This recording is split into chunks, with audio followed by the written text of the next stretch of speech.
So, ang topic po natin ay living in God's wisdom. O pamumuhay sa katanungan ng Diyos. Samahan niyo po ako sa Bible ng Ephesians chapter 5, verse 15 hanggang 20. So, dito po magagaling ang aming mensahe sa Efeso sa kabanatang 5 mula sa talatang 15 hanggang 20. So, living in God's wisdom. So, yan po yung ating pumagat. So, sinabi sa akin ang Efeso, kaya pag-ingat kayo kung paano kayo namumuhay. Mamuhay kayo tulad ng maradalino at tulad ng mga umang. Samantalahin ninyo ang bawat pagkakataon na kayo'y makagawa ng mabuti sapagkat puno ng kasamaan ang daigdig ngayon. Huwag kayong maging hangal. Tunuhan ninyo kung ano ang kalooban ng Panginoon. Huwag kayong maglalasing sapagkat nauwi yan sa magandang pamumuhay. Sa halip ay dapat kayong mapuspus ng Espiritu. Magamitan kayo ng mga salmo, mga himno, at mga awiting spiritual. Buong puso kayo umawit at magpuri sa Panginoon. Lagi kayong magpasalamat sa Diyos, ating Ama, dahil sa lahat ng bagay sa pangalan ng ating Panginoong Jesus. Pinagpala po ang kanyang mga salita. So, may tanong ko ako sa bawat isa. Paano ka ba namumuhay? Paano ka namumuhay? How do you live? Ikaw ba ay namumuhay sa God's wisdom? Or namumuhay ka sa makapuntong bagay? O yung tinatawag na kamangmangan? Are you living in God's wisdom or foolishness? O saan ka nag-i-invest para sa buhay mo? Saan mo pinag-uukulan ng panahon mo dito sa mundong ito? Sa Diyos ba? Para sa Diyos ba yan? Or para kay Satan? So dalawang bagay lang naman eh. Kung saan mo siya ilalaga. So living in God's wisdom. Tatalakayin natin, living in God's wisdom. So, what is God's wisdom? Ano po ba ang karunungan ng Diyos na dapat nating lakaran? Na dapat po nating ipamuhay? How can we live in God's wisdom? Paano ba tayo mabubuhay sa karunungan ng Diyos? Paano ba natin ito gagawin? May sinabi po ang platform ng Santiago, sa chapter 3, verse 17 hanggang 18, na ito daw yung God's wisdom. Nasabi ng Santiago, ngunit ang may karunungan mula sa Diyos, una sa lahat ay malinis ang pamumuhay. Yan po yung God's wisdom na sinasabi ni Apostol Santiago. Malinis ang pamumuhay, maibigin sa kapayapaan, so hindi ka palaway, hindi ka nagkagaling ng gulo, mahinahon, no? Hindi ikaw yung mainit ng ulo o balong-balong ng sumakot, hindi agad na nagbuhusga, mapagbigay, mahabagin, masipag sa paggawa ng mabuti, hindi nagtatangi at hindi nagpupunwari. So, walang plastikan dito sa God's wisdom. Namumunga ng katwiran, ng binhi ng kapayapaan, itinanim ng tao maibigin sa kapayapaan. So, yan po yung God's wisdom na dapat po nating lakaran. So, dito sa ibinasa, dapat talaga na tayo po ay puspus ng kapayapaan.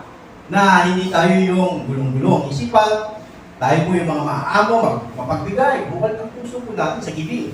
No? Walang issue kung tungkol sa pagbibigay, talagang open ang heart mo dyan.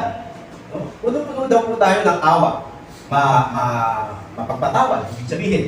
So masagaling namumunga sa mga mabubuting gawa, talagang makikita po tayo ng mga good work. No? Hindi nagtatangi, hindi ka nagkukumpara, hindi mo tinitingnan kung sino yung ito, sabihin, walang tangi, no? At hindi nagpupunori, o namumunga ng katwiran, manibigin sa kapayapaan. So yun po yung God's wisdom na sinabi ng Apostol Santiago. So dito naman sa ating text ay ano naman ang paalala o babala ni Apostol Pablo sa bawat isa sa atin, hindi lang sa mga taga-Efeso, kundi sa bawat tumanggap sa Panginoon. So simulan po natin yung verse 15. Balikan po natin. So verse 15, pakiulit lang po yung verse 15. Nasabi ito, kaya't mag-ingat kayo kung paano kayo namumuhay. Number 1, ang paalala ni Apostol Pablo sa atin, mag-ingat kung paano namumuhay. Paano ba yung pag-iingat? Di ba, pag-aalis ka, sabi mo, ingat. Sa aalis na mag-anak mo, mahal mo sa buhay, ingat ka, baka mapahama ka or madisgrasya. Eh, mag-ingat ka. So, ibig sabihin, titingnan mo ngayon yung dadaanan mo, iwasan yung mga bagay na pwedeng mapahama ka. So, ingat. So, ganun din sa ating pamumuhay. Sinabi ni Apostol Pablo, mag-ingat tayo kung paano tayo namumuhay. Huwag daw natin tularan yung tinatawag na mga mangmang. Yung mangmang po kasi, yung walang alam yan, hindi niya alam, papahamok na lang. Yung nakakita na yung mga tatawid niya sa kalsada. Ayan na yung bus, ayan na yung jeep. Ganun yung mga wala namang bang pakiramdam, wala man lang bang nakikita sa buhay niya na siya po yung mapapahamak. Yung po yung mga taong mangmang na walang karunungan ng Diyos. Nabubuhay sila sa mundong ito na hindi nila alam ang kanilang ginagawa ay papuntang kapahamakan. At walang ingat sa pamumuhay po nila, kaya ginagawa nila ang bawat pag-ibigin po nila. So sa atin ang payo ni Apostol Pablo, huwag tayong ganon. Maging matalino po tayo. Sabi dito sa second sentence na maging matalino daw po tayo. Pakibalik nga po yung verse 15. Mamuhay kayo tulad ng matatalino at di tulad ng mga mangmang. Kaya sa pagiging maingat po natin, tayo po ay magpakatalino at huwag maging mangmang. Pakikarating nga na kami. Magpakatalino mga sa kanyang.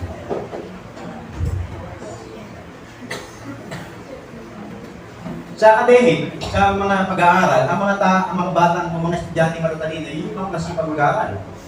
Yun yung mga always present, maliban bahagyanan sa taga-absent at taga-aaral po ng mga assignment niya, research. So pagka tapos lang ng klase, sila yung mga tinaguriang matatalino. Sa ating pag-aaral naman, sa ating mga pamumuhay bilang isang Kristiyano, para daw po tayo ay tumalino, kailangan maging masipag din po tayo dito sa pag-aaral ng salita ng Diyos. So kailangan maging masipag po tayo sa pag-aaral po ng salita po ng Diyos. Ano sinasabi po ng Proverbs o Kawikaan 14:16? Ayan.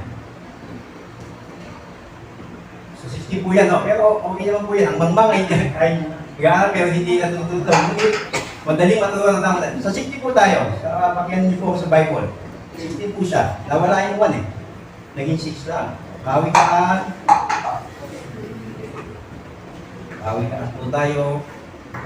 Proverbs 14 verse 16. Ito, sabi. Ang taong may unawa ay lumalayo sa kasamaan, ngunit ang mangmang ay napapahamak dahil sa kapabayaan. So yung taong nag-aaral ng salita ng Diyos, umiiwas po siya sa makakasama sa buhay. Kaya ang taong nag-aaral po ng salita po ng Diyos, matalino. Alam niya ngayon kung paano siya mabuhay. Yung mga tao na walang panahon sa Bible, hindi sila nagbabasa, hindi sila nag-aaral, hindi sila sumasali sa mga live group, puro kapalpakan po ang kanilang magiging buhay. Kapahamakan, sabi dito ng Proverbs, no? Kasi hindi sila marunong umiwas. Paano sila iiwas? Hindi nila alam na yung kanilang ginagawa ay mali pala or nakakasama sa buhay po nila. So kaya kamang-mga nagtawag dyan ng Biblia. Paano ka tatalino? Ito po ang nagpapatalino sa tao, ang salita po ng Diyos. Sabi ng Mateo chapter 7, verse 24, kaya ang bawat nakikinig at nagsasagawa ng mga salita nito ay maitutulad sa isang taong matalino.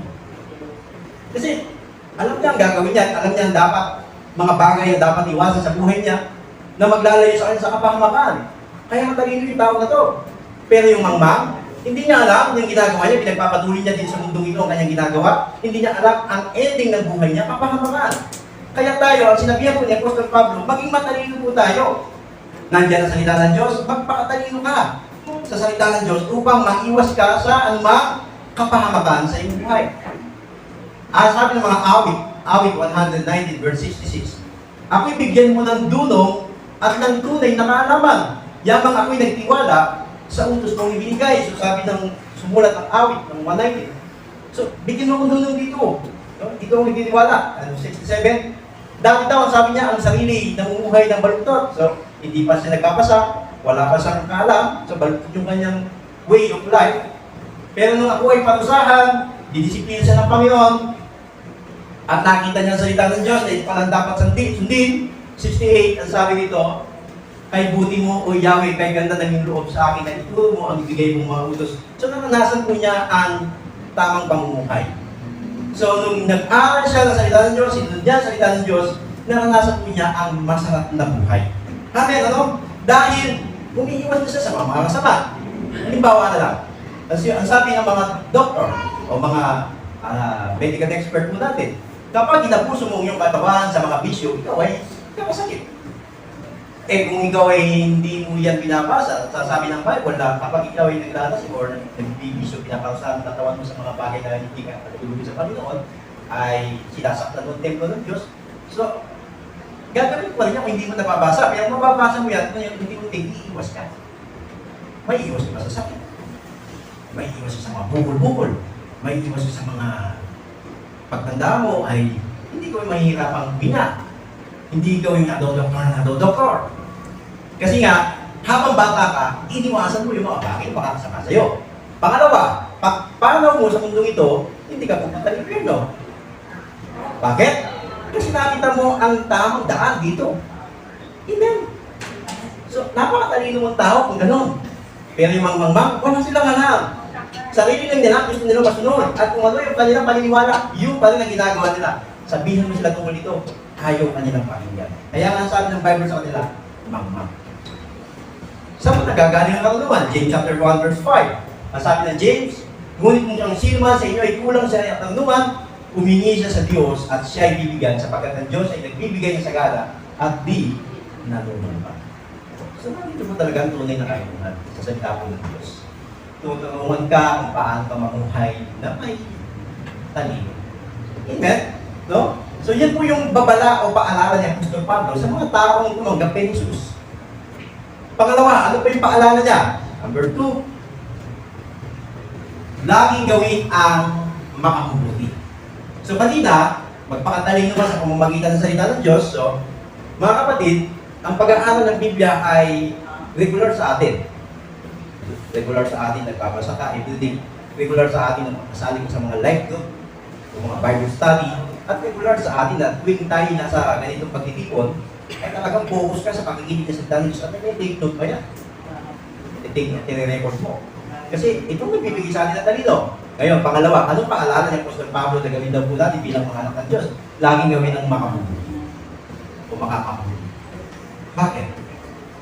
Ang sabi doon sa verse 16, sabi niyan, samantalahin ninyo ang bawat pagkakataon na kayo makagawa ng mabuti sapagkat punong-puno ng kasamaan ng daigdig ngayon.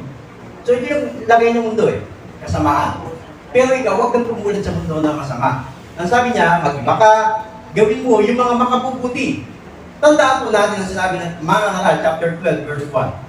Ang sabi ng mga ngaral, alalahanin mo ang iyong manlilikha sa panahon ng iyong kabataan bago dumating ang mga araw na unang puno ng kaguluhan at panahon hindi mo na madama ang tamis ng mga buhay.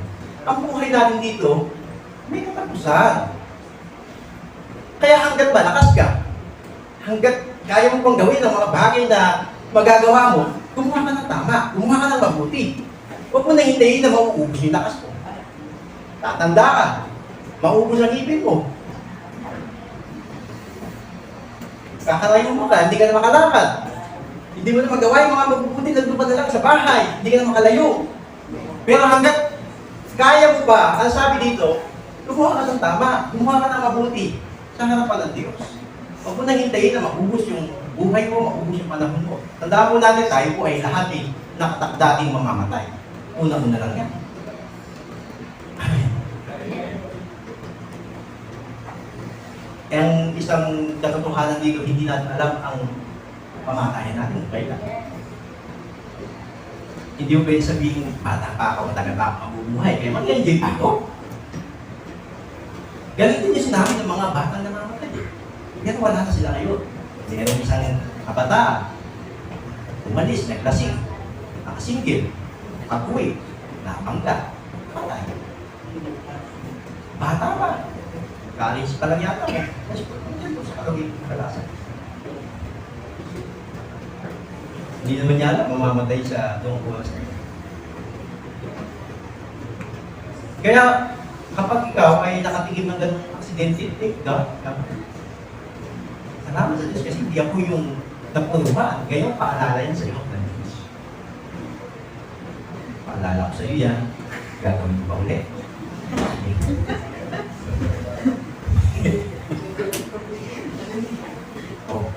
Binigyan pa kita ng second chance.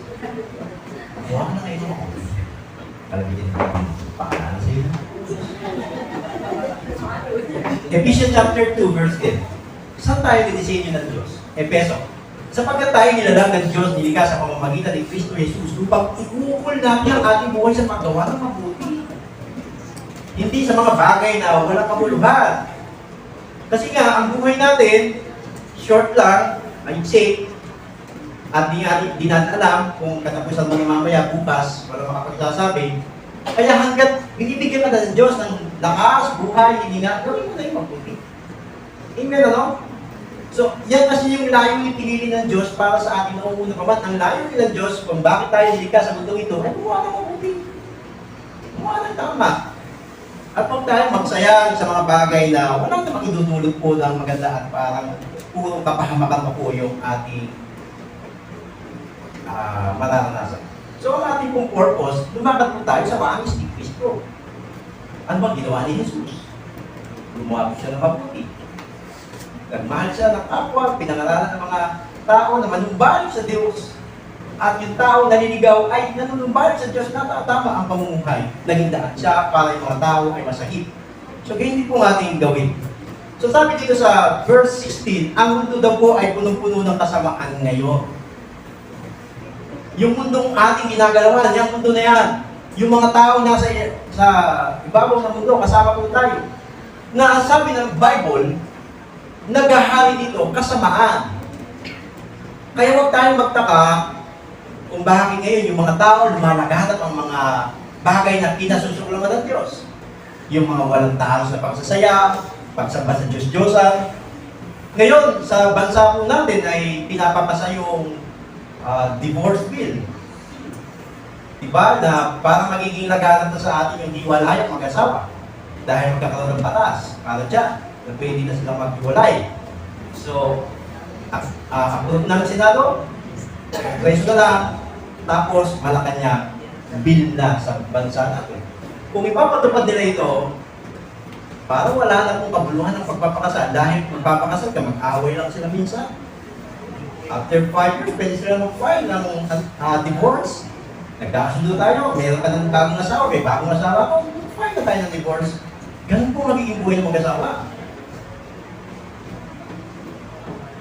Eh ano ba sinasabi ng Diyos tungkol dyan sa pag-aasawa?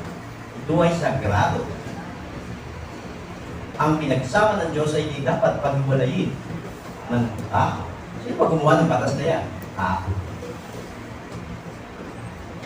So sabi nila, kaya lang natin gagawin ng batas ito kasi maraming mga naaabuso, maraming nabibiktima, so protection lang natin sila. Pero yung buba ay tama. Meron namang batas na tungkol sa paghihiwalay. Yun nga lang, hindi ka pwedeng mag-asawa sa paghihiwalay kapag naghiwalay kayo. Kasi magkakasala ka ng pangalan niya, according sa 1 Corinthians. Na habang buhay ang iyong asawa, mag-asawa, eh ngayon, sa batas na yun, pawawalang bisa lang yung pagsasama ninyo. Pero naging asawa mo yun, sa harapan ng Diyos, kinasal kayo. Sa batas ng tao, pwede mapawalang bisa, pero yung Diyos kaya. Yun yung nagiging question dito ng ating salita ng Diyos. Diyan sabi, batas ng dahil sa naging patupad. So, makikita pa natin magbabago sa ating paningin. Noong ako'y bata, wala akong nakikita dito magkarelasyon na parehas lalaki. May mga third sex na po ng panahon na yon, pero parang fling-fling lang, fling-fling. Fling-fling. Parang pagka-type ko ng isa, one night stand, meron ka doon. Pero ngayon, kakaiba na, nagsasama na sila sa isang bubong. At gusto nilang ipasa yung LGBTQ, yung bill na yun, na anti-discrimination law, na pwede sila kasal, huwag nyo kami i-discriminate, kami mga nilalang ng Diyos na pwede kami mamuhay dito. Kaya kami magsasama. Ayan ba sinasabi ng salita ng Diyos? So yun yung sinasabi ng Bible na ang mundo ay pasaba. Kaya tayo ay samantalahin natin na makagawa po tayo ng mabuti. Kapag naipasa po yung batas na yun, mga kapatid, huwag mo silang husgahan. Pwede ka nilang idimanda. Kasi dinidiscriminate mo sila. Halimbawa, meron kang anak, meron kang kapatid, nasa third sex, meron siyang karelasyon na pang-uri niya. Huwag mo pangangalalan yan. Huwag mong sasabihan yan. Huwag mong i-correct yan. Baka magaling yung kanyang karelasyon. Isusumbong kanya sa pulis. Matitimata. O ano ngayon? Saan sila pupunta? Ano sinasabi ng Bible? Kinasusuklaman ng Diyos ang pagtayo sa kapwa lalaki, kapwa babae, wala silang bahagi sa karir ng Diyos. O diretso sila sa kanya. Walang pagliligtas sa kanila. Ngayon, pwede pa natin silang ituwid. Pwede pa natin silang paabutan, pagsabihan, wala kang batas. Eh, pag naipasa sa bansa po natin yung batas na yun, karapatan namin ang mabuhay ng malaya. Kawawa naman. Paiirahin nila yung damdamin nila. Mahal mo siya. Jeremiah 79. Yun daw ang sabi ng puso. Ano sabi ng puso? Jeremiah, ang puso ay isang mandaraya. Walang makakagamot dito. Kaya nga po sa ating mga nanampalataya, ang sabi ng Ephesians chapter 6, bantayan natin, isecure natin yung puso po natin, kaya ngayon po tinatawag the breastplate of righteousness. Bigyan mong panangga nang sa ngayon hindi madaya ni taning Satanas. Si Eva, yan ang hindi nabantayan, kaya nga po tayo nahulog sa pagiging makasalanan. Nahulog siya sa bitag ni Satanas, yung puso niya na nilagyan niya ng idea, hindi ka mamamatay, pag kinain mo yung pinagbabawal na kagungan ng Diyos na buha, ikaw ay magiging matalino, magiging Diyos. Sabi niya, magaling matalino. Okay din yun lang. Nadaya na kinuha, umitas, kinagat. Ano sabi ng Diyos? Kapag kinain mo, mamamatay ka. Hindi na pinansin ni Eva yung batas na mapapahamak siya. Kaya nga mga kapatid, kapag yung puso na umilag sa atin, mahirap kalaban. Kahit naman ng palataya ka. Sasabihin mo, mag-confess na lang ako.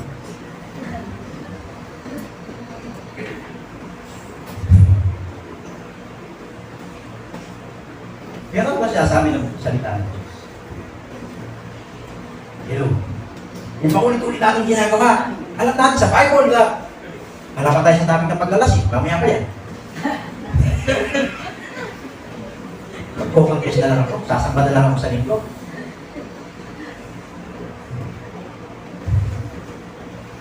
Bakit ka naglalasing? Eh, sabi ng puso mo, maglasing ka eh. Di ba? Yung heart na yan. Napakadaya. Kaya, mga kapatid, ang sabi ng Apostol Pablo, masama ang paligid. Kaya nagagawa mo yan. Kaya nagagawa natin. Kasi sulat, chismis. Kasi influensya ng paligid mo yan. Nandito po tayo sa mundo, wala pa tayo sa langit. Gusto mo bang wala nang malalasin? Wala na nagchichismis? Eh, mag-pray na kayo, Lord, kunin mo na ako. Pagdalin mo na ako dyan. Iba mo na itong mundong ito. Pero hanggat buhay ka, andyan pa yung malalasin. Andyan pa yung chismis. At minsan tayo ang nadadaya. Amen? Tayo yung, gaganon na sa kalsada, di ba? Nadaya ka, kapatid, pagka gano'n. No? Ang mundo ay puno ng kasamaan. Tayo, nung hindi pa tayo nakakilala, dati dito tayo masama, pero ngayon naging matulid na po tayo sa harapan ng Diyos nung kumilala po tayo sa Panginoon. Pero minsan nadadayo po tayo, pero ngayon, ang sabi dito ng Apostol Pablo, gamitin daw po natin yung buhay natin, yung oras natin sa paggawa po ng mabuti. Ano pa sinasabi ng aklat ng Amos, chapter 5, Amos 5:13-14? Nasabi ng aklat ng Amos, naghahari ang kasamaan sa panahong ito, kaya kung ikaw'y matalino, mananahimik ka na lang. Huwag ka sasali! Patalino ka, andito ka. Gawin mo ang matuwid, hindi ang masama, upang ikaw ay mabuhay. Ito, tingnan natin yung word na yan, upang ikaw ay mabuhay. Minsan kasi inakasangkapan natin, ang Diyos ay mapagpatawad, ang Diyos ay mapagmahal. Kung naiintindihan naman ako ng Diyos. Totoo naman. Kaya lang, paano kung namatay ka na, diyan ka pa rin. Manlalasing ka pa rin. Eh, sabi sa Bible, hindi tatanggapin sa langit yung manlalasing. Di ba Lord, buhubogin ko? Sabi ni Mike Enriquez, bago din Manriquez. Hindi ka namin tatang-tanawan eh. Si Mike Enriquez, kasi yan namatay na eh. No? Nakukulat ako sa Lord, sabi ko puro, Kasi nga, ang mensahe ng Panginoon, tayong mga tumanggap sa Kanya, hindi tatanggapin sa langit kung kayo malalasing, sumasapa sa Diyos-Diyosan, nagigipin, nangangalan niya, no? Nagipagtalo sa kapwa lagi ang buhay. So, nandiyan yung warning ng Panginoon na habang buhay ka, binibigyan ka ng lakas, ay papaalala ang Panginoon sa iyo. Anak, konti na lang buhay mo. Parang gano'n. Ano? Kaya sabi nito, laging gawin ang mabuti. Pangatlo, anong paalala niya Apostol Pablo? Unawain ang kalooban ng Diyos sa iyo. So, ito na yung pangatlo. Unawain daw natin ang kalooban ng Diyos. Tingnan nga po natin verse 17. Ang sabi ng verse 17, huwag kayong maging hangal. Unawain niyo kung ano ang kalooban ng Panginoon. So, ano ba ang kalooban ng Panginoon? Para sa atin. Sa buhay daw po natin dapat tanggapin sa sarili na ito ang kanyang kalooban sa atin para makasunod po tayo. Ang umuunawa kung ano ang kalooban ng Diyos para sa buhay niya ay handang isuko ang anumang mahalaga sa buhay niya, masunod lamang ang kalooban ng Diyos. Yan ang umuunawa. Naalala niyo po yung binatang mayaman sa Matthew chapter 19 verse 21. Sabi niya, mabuting guro, ano po ba ang aking gagawin upang ako'y magkaroon ng buhay na walang hanggan? So sabi ng Panginoon, alam mo naman yung mga utos, di ba? Mahal mo Diyos, tapos mapapatay, huwag kang mga ano niya, huwag kang sasaksa, walang kaluhan, huwag kang sinungaling, huwag kang magnanakaw, huwag kang mga ano. Sabi nung binatang mayaman, nung bata pa po ako, lahat yan tinutupad mo na. So sabi niya. So sabi nung Panginoon, nung nakita ng Panginoon, tinignan niya yung binatang mayaman. Kami ang kapag kulang na dapat gawin. Ano po yun? Dahil nakita niya mayaman, ito nakita yung pananamit, mga signature na yung mga damit, mga cookies. Ibenta mo ang yung mga aling-alian at ipamigay mo sa mga mahihirap ang dapat bentahan pagkatapos ito na sa akin. Anong reaksyon ng mayaman? Nalilito. Ang hirap naman. Ano pa yun? Hindi na. Ibahin na lang. So hindi kayang ipagpalit yung mahalaga para sa kalooban ng Diyos. So makikita po natin kaya sa susundan po natin, napakahirap talaga mapamilan sa kahal ng langit yung mga mayayaman, sabi ng Panginoon. Mabuti pang pumasok ang isang kamelyo sa putas ng karayom kaysa sa isang mayamang mapasok sa langit. Dahil hindi kayang sakripisyo o ipagpalit ang mga bagay na mahalaga sa kanya. Hindi niya kaya sumunod sa Diyos.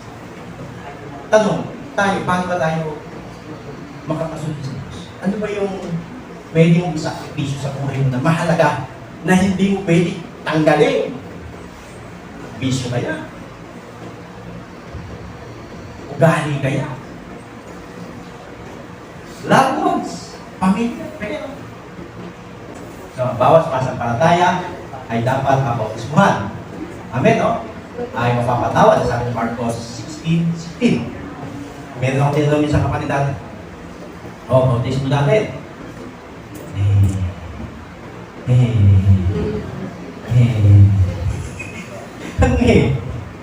Sabi niya, pag-iisipan ko, ba't mo pag-iisipan? Di pa pinag-aralan namin yung water baptism. Parang hindi ko pa handa na gawin. Bakit ka po? Kasi meron akong kasalanan na kailangan kong isuko, kailangan kong alisin. Gusto ko, bago ko magpabautismo ay wala tayo. So, sabi ko, kailan ko akong didesisyon? Bibigyan kita ng halimbawa. Halimbawa, binigyan ka ng Panginoon ng 1,000 araw na buhay. Araw-araw nauubos yung 1,000. Kailan ka magdidesisyon? Baka maubos yung 1,000.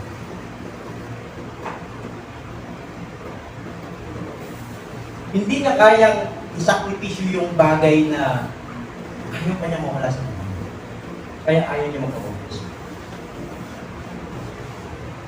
Kaya kalooban ng Diyos sa buhay po natin, pinabautismo po tayo. Kasi bago makita ang Panginoon sa langit, sabi niya sa kanyang mga disciple, ubayo kayo, gawin niyo yung alagad ko, ang lahat ng tao, bautismo niyo sila sa pangalan ng Ama, Anak, at Espiritu Santo. Kaya tayo nagbabautismo. Utos ng Panginoon ito. Nagawin natin alagad ni Jesus ang lahat ng tao. Kaya kapag ikaw nagpabautismo, simbolo na ikaw ay alagad ng Panginoon Jesus. Kasi sumunod ka sa bautismo. Sinunod mo yung kanyang utos. Na nagsuko ka ng buhay, pinalikuran mo ang kamunduhan, at ngayon handa ka sumunod sa lahat ng pinag-utos ng Panginoon. Andyan ang buhay. Kaya papatay mo ang lumang buhay. Kaya tinutulong po tayo doon para simbolo na pinapatay mo ang lumang buhay na pagiging makasalanan. At yung pagbangon mo mula sa tubig ay simbolo na kasama mo na si Jesus sa buhay mong mabuhay. Yun yung simbolo na si bautismo. Meron kung ano yun, may kapangyarihan yun. Hindi natin basta ginagawa lamang ng ritual na gano'n, lubog, hindi. Basta nag-pray tayo, Panginoon, narito po, gaganapin po namin ang iyong utos. So, makikita ng Panginoon yung isang tao kung siya magdidesisyon. At sesetuhan yun ng kanyang kapangyarihan kapag nagpabautismo ang isa. So, yun yung kalooban ng Diyos. Ngayon, sabi ko nga, wala naman tayong magagawa kung ayaw niya. Kasi ang bautismo, hindi pinamimulog. Ano yung itutulog kung yung balin siya? Diba? Pag tubog ko, ito pa rin na, tubog ko ulit. Tubog kita ulit. Hindi, diba? Minsan lang. Amen. Amen. Sabi ni Marcos 16:24, sinabi ni Jesus sa kanyang mga alagad, sino mang nagnanais sumunod sa akin ay kinakailangan takbuhin niya sa ang kanyang sarili, pasalin ang kanyang krus at sumunod sa akin. O, meron tayo talagang isasakripisyo, yung mga bagay na yun, pinatatanggalan ni Lord yan. Sakripisyo mo na kapatid. Kagurin mo ba yung kapatid? Sakripisyo na yan ako. Romans 12:2. Okay, isang buwan na itong Romans 12:2 na ito, ha? Huwag kayong makiayon sa takbo ng mundo ito, mag-iba kayo sa pamamagitan ng pagbabago ng inyong pag-iisip upang makunawa ninyo ang kalooban ng Diyos. Kalugudugon, kung anong mabuti, kalugudugon at kailangan na kalooban niya. So dito makikita po natin, kailangan mabago talaga yung isip po natin. No? Kailangan maburnagin ito. Kasi ganito po kung anong sinasabi ng isip natin, yun ang gagawin mo. Tama na. Kaya kung hindi na mo burnagin ang isip mo, hindi burnagin ang tatawan mo. Sabi ng isip, hindi ko makakaya. Hindi ko kasi born again kaya hindi ko mapapabautis. Pero dahil sabi ng isip mo, sige, papabautis mo na ako, talagang ako, susunod na ako sa Panginoon. Ang sabi ng isip, magpapabautis mo, kaya sa Sabado, andun siya. Pero, kaya kailangan baguhin muna natin yung ating kaisipan. Paano magawa natin kung ba ang panluluto sa Diyos? Ano ba yung mabuti at ganap na kalooban niya sa akin? 1 Thessalonians chapter 4, verse 3. Nasabi dito, palooban ng Diyos na kayo magpakabanal at tumayo sa lahat ng uri ng kahalayan. So, kapag nabago yung isip natin, ito ang gusto ng Diyos sa buhay ng isang tao. Magpakabanal at lumayo sa lahat ng uri ng kahalayan. Kaya kung papasya yung isip natin, papaguhin mo lang ang sarili mo, yung mga desisyon mo sa buhay, yung mga sinasalihan mong kamunduhan, lalayuan. 1 Thessalonians 5, verse 18. Ang sabi dito, at magpasalamat kayo sa Diyos sa lahat ng pagkakataon, sapagkat ito ang kalooban ng Diyos para sa inyo sa inyong makikipagsa kay Kristo Jesus. So ang kalooban ng Diyos ay makipagrelasyon po tayo sa ating Panginoon. Kaya nga po kapag ikaw ay born again, yung isip natin, susunod ka na sa pinag-uutos ng Panginoon. Kaya na po tayo. Tatlo, ito na pang-apat. Ano paalala niya, Pastor Pablo? Kleng, huwag maglalasing.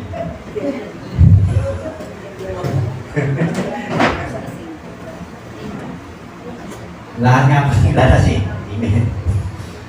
Sabi ng Proverbs 20 verse 1, kapag ikaw ay naglalasing, ito ang nangyayari sa iyo. Huwag kayong maglalasing, sapagkat mahuwi yan sa magalungkong buhay. Ngayon, kumusta ang buhay mo? Kapag kayo lasing. Kumapaya pa ba'y tahanan nyo kapag umuwi ka lasing? Hol! Lumayas ka doon! Kaya kayo, iiwanan ka na yung mga kasama sa bahay. Nagsasalita ako isa, wala ka na kasama. Hol! Lumayas ka doon! Iniwan. Nakukulong yung buhay nyo! Di ba? Tama ang Bible. Bawat kapag ka nakita ka ng mga anak mo na umiinom ka na naman, lasing na naman, tatay natin, lasing na naman, tatay. Naku, lasing ni Lolo. Mandahan mo. Nagugulo yung pamilya mo, nagugulo yung buhay nyo, nagugulo yung bahay nyo.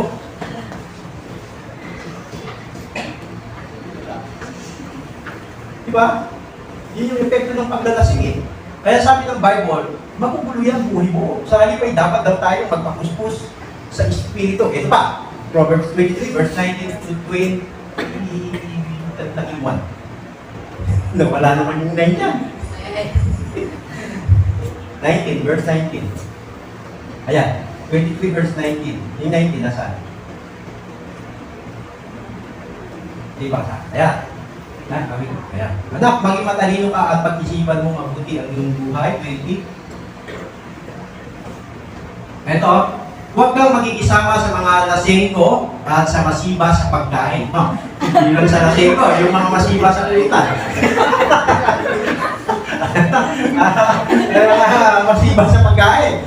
Ano mo na, guys. So, 21, pagkat sila'y masasadlak saan? Sa kahirapan. Kung tayo magpapatuloy sa pagkalasing at sa mga masisiba, maghihirap ka pala. Kasi mo lang, mahilig ka dyan, wala ka senso. Tatanda kang ganun ka pa. At darating ang panahon, ito pong malungkot, magdadamit ng basahan. Sino gusto magdamit ng basahan yan? Yung bulakang halin, ay, wala kang bibili. Kasi bawat kinikita mo, binibili mo na ang pinang-anak. Hello. Ang utak natin, hindi mano, naka-program, amaya, iinom ako. Di ba? Kasi nga, nakatatak na nito yan. 1 Corinthians 5:11. Ang tinutukoy na huwag ninyong pakikisamahan ay mga nagsasabing sila ay Kristiyano, ngunit nakikipagpid, sakit, sumasamba sa Diyos-Diyosan, nanlalangin, naglalasing, at nagnanakaw. Di huwag kayong makikisalo sa ganyang uri ng tao. Tingnan po natin ito. Kristiyano yun. Sabi nila sila doon mga Kristiyano. Ibig sabihin, kasama natin sa church. Hindi mo kadabi. Kasama natin sa church. Tapos sabi nila, puro lagi ako! Mamaya gabi. Rawr! Uy, ang lalayo. Sumasama sa Diyos-Diyosan. Hindi rito ka lang pagsamba sa mga sipulto, kundi sa mga bagay na pinahihigit natin higit sa Diyos. Mga skin! Mga nagigiyak. So, pero nasa church, present po sila sa church. Ano sabi dyan? Iwasan daw natin yung mga ganong tao. Hindi kasi pwedeng mag-confess ka na lang. Kaya nga po tuloy, yung ibang unbeliever, hindi sila makakilala sa Panginoon kasi nakikita yung mga ganitong Kristiyano. Hindi sila lalapit. Pwede ba tayo mag-like group? Huwag ako. Bakit? Eh, kung katabi mo rin, tapos sa mga ito, bakit? Bakit pa rin sa mga nakikita mo nga mga kamay. Hindi na natigla ka. Dito ko sa kilang, ito ko tayo. Bakit? So, ano dapat? Huwag daw natin pag-aksayan ng panahon yung mga ganyang bagay, saan yung mapuspos po tayo yung Espiritu. Paano ba tayo mapuspos? Galatians 5, 22 verse 23. Ito po mga kapatid ang puspos ng Espiritu. Subalit ang bunga ng Espiritu ay pag-ibig. Kapag puspos ka ng Espiritu, lalabas po yan. Yung pagmamahal, nandiyan yung paglalangan, nandiyan yung kapayapaan, nandiyan yung katsagaan, nandiyan yung kabaitan, nandiyan yung kabutihan, katapatan. Kahinaunan at pagpipigil sa sarili. Walang batas laban sa mga ito. So, ibig sabihin, mababago karakter mo, mababago pamumuhay mo, mapupuro na ganyan ka, mag-iiba ka ng ugali, mag-iiba ka ng ginagawa, mag-iiba ka ng sinasabi, mag-iiba na. So, puspos ang tawag ko doon. At kapag lumalabas po ang bunga ng Espiritu, ay magkakaroon ka ng bunga sa pananampalataya na hinahanap ni Lord sa iyo. Ano ba yung bunga sa pananampalataya? May makakakay ka. May makakasama kang dating hindi Kristiyano, magiging Kristiyano siya dahil sa iyo. Bakit mo siya makakay? May bunga Espiritu. Kasi maayos yung ugali mo. Yung dati mong magagalitin, hindi na, mapagmahal ka na. Yung mapagmura, mapagmahal na. Yung hindi makapagtyaga, nagtsatyaga na. Yung hindi mabait, mabait na. Yung hindi mabuti, mabuti na siya. Yung mga nagsisinungaling, hindi na, tapat na. Yung mga mainitin ng ulo, palaway, hindi na, mahina na. May pamitingin ako sa sarili. Sabi niya, sige, sasama ako sa iyo. O, di pumaka na. Ayun, tanong. Ba't wala kang bunga? below. Eh, hinahanap ni Lord sa atin bunga sa pananampalataya. Kaya, para magkabunga ka sa pananampalataya, dapat ka munang mapuspos ng Espiritu upang lumabas ang bunga ng Espiritu. Pag hindi po lumabas ang bunga ng Espiritu sa buhay ng isang Kristiyano, hindi ka na magbubunga. Amen? Kasi, hindi ba siya maniniwala sa iyo? So, kailangan mo nang lumabas siya. Pag-ilan na po tayo? Pang-5, last. May lumabas ng mata.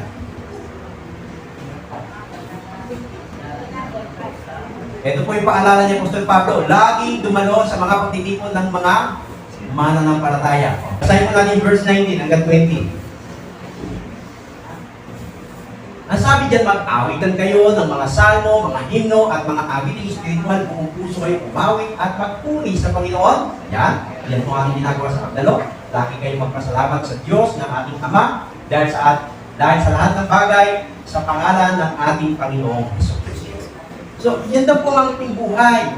Yung po hindi ka nawawala sa ating mga fellowship. Tulad dito. Every Sunday, dapat present ka. So, yan yung paalala ni Apostol Pablo na dapat po natin pamumuhay. No? Na dapat natin ginagawa. Laging dumadalo sa gawain po ng Panginoon. Bakit? Ano po bang nagiging napupulot po natin dito? Colossians chapter 3, verse 16. Ang sabi nito, ang salita ni Kristo, hayaan ninyong lubusang manatili sa inyong puso. Ito, turuan ninyo at paalalahanan ang isa't isa ng may buong karunungan. So, yan, matalino ka. Buong puso kayong umawit ng mga salmo, mga himno, at mga awiting espiritual ng may pagpapasalamat sa Diyos. So, ang mangyayari sa buhay po natin kapag lagi po tayong dumadalo, napupunto po tayo ng karunungan ng Diyos. At nagagawa po natin yung buhay ng isang Christian. So, ibig sabihin, dumudunong ka. Natututo kang dumunong. Nagiging buhay natin yung paawit ng pagsampa. No? Lagi buhay mo na yung bumili ka, may buti-buti mo Panginoon yung ang inaawit mo na sa tahanan ninyo yung mga awit ng spiritual. Hindi na po yung mga liber maya. Hindi na yung mga kamikase. Yung buhaw. Yung tilaw. Talaga na buhaw. Ako'y buhaw. Buhaw. Ay, yun pala. Yung mga ganun, hindi na yun ang kinakanta mo. Ang kinakanta mo yung laging Jesus, ang buhay ko, nakapat na naman. Mga gano'n. So, nagiging buhay mo. Kapag lagi kang dumadalo, tumatatak sa isip mo yung mga awitin mo natin dito. Kaya pagdating sa bahay, download nga yung kanta na yun. Parang gusto mo lagi pinapakinggan. Kaya habang ikaw ay naglalaba, naglilinis ka ng tahanan, nagsasahin ka, anong ginagawa, nagtatrabaho ka, nag-worship ka. Sumisigla spirit mo. Kami po nga, nagtatrabaho po kami ni Pastor Ruel. Pinatadala ko yung ng Bluetooth speaker. Maghapon, tumutugtog yung worship. Hallelujah, hallelujah. Nangyayari yung focus natin ang ginagawa. Hindi kami napapagod. Kasi yung mga kantang narinig namin yung puro, papuri sa Panginoon, papuri sa kataas. Pipito na kami ngayon, papuri. So yun yung buhay natin. Kaya kailangan mag-download na tayo ng maraming song na papuri sa Panginoon. Amen? No? Upang lagi natin napapakinggan, sumasabay yung spirit mo sa kanta na ikaw mo din nagpupuri. Tingnan po natin sa Apostol Pablo, Acts chapter 16, verse 35. Tingnan natin ito ha. Si Apostol Pablo, nakulong sila ni Silas. Nakulong. Noong unang panahon, ang kulungan, hindi katulad dun sa tanggol. Yung sinunod ng tanggol. Banak niya ako. Doon hindi, nakagapos po sila. Nakagapos yung paa, kamay, nakadagan yung paa, baka makatakas. Nakandun na sila sa isang lugar. Malungkot. Pero ang trabaho ng ginawa nila po sa Pablo, nang maghahating gabi na, sila Pablo at Silas ay nananalangin at makakawit ng mga himno at nakikinig naman ng iba pang Panginoon. Kasi buhay niya yung pagsamba, kaya kahit na natin sila sa kulungan, nagpupunta sila sa Panginoon. Buti-buti mo, Panginoon. Tapos nakatayo po sila ng rekas. Nakatayo sila pa. Sa lahat ng oras, bawat araw. Minumukay, buti-buti mo Panginoon ginakata. Nakatali sila, nakakulong sila. Tapos ang sabi sa Bible, sa dulo sila ng bilang kuwan, wala sila sa bukad. Madilim po yung ulo. Wala kang bintana. Anong ginagawa nila? Kumakanta na tayo, buti-buti mo Panginoon. nagagawa niya gusto pamumulo. Kasi ang buhay nila ay nagpupuli sa Panginoon. Sa kakaatin po nila ng pagtitipon, tumatatak. Ang buhay nila ay umaawit sa Panginoon at nagpupuli sa Diyos. Amen? Ano pa? Kapag tayo laging dumadalo sa pagtitipon katulad dito, natututo po tayo sa kabanalan.